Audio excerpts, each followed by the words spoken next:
Është ndaluar dhe më pas është liruar personi Goran Angelov, kreu i shoqatës së patriotëve Maqedonas. Ai shihet në filmimet në kuvende në presqendrën ku rrahën deputetët, por për të nuk ka vendim për paraburgim. Mbrëm në polici janë marrë në pyetje edhe 9 persona, 5 janë liruar sepse nuk është vërtetuar se kanë kryer ndonjë vepër penale. 4 personat e tjerë dyshohen për veprën penale, pjesëmarrje në turmën që pengon personat zyrtar në kryerjen e detyrave të tyre dhe pjesëmarrje në turmë që do të kryej vepër penale.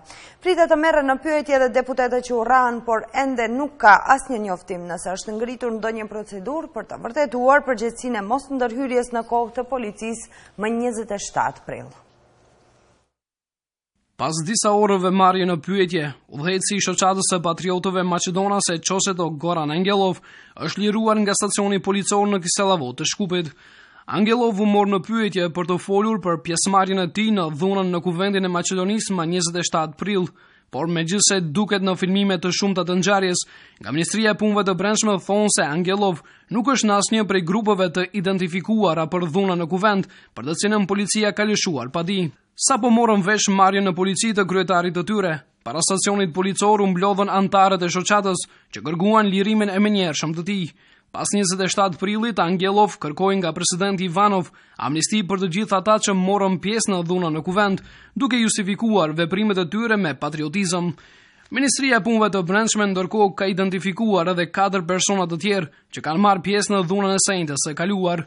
Në biseda informative janë marrë 3 persona që dyshohen për veprën penale, pjesëmarrje në turmën që pengon personat zyrtar në kryerjen e detyrave të tyre, dhe një person i 4 në ndyshimin për veprën penale, pjesëmarrje në turmë që do të kryejë vepër penale, të 4-tit nga Shkupi.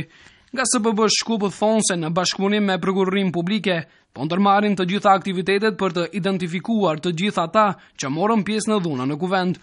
Gjithsesi deri tani po merren në pyetje ose janë caktuar masa e paraburgimit vetëm për personat e identifikuar si ushtrues të dhunës ndaj deputetëve. Ende nuk është ngritur asnjë procedurë përgjegjësie për zyrtarët e rendit apo edhe për deputetët për të cilët ka dyshim të bazuar se ndihmuan hyrjen e demonstruesve të dhunshëm në kuvend.